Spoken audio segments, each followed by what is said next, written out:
এখন যে আসনটি করছি তার নাম হলো ধনুরাসন বা বো পোজ।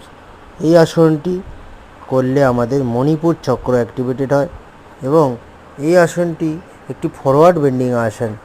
এই আসনটির কন্ট্রাইন্ডিকেশন হলো যাদের weak heart, high blood pressure, hernia, ক্লোটিস এসব আছে তারা এই আসনটি করতে পারবেন না।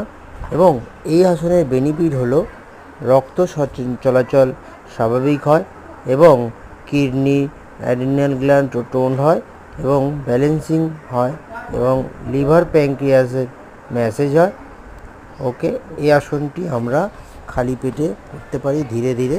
প্রথমে আমরা অন পজিশনে শুয়ে পড়ব, তারপর আস্তে আস্তে পা দুটোকে ধরব, তারপর পায়ের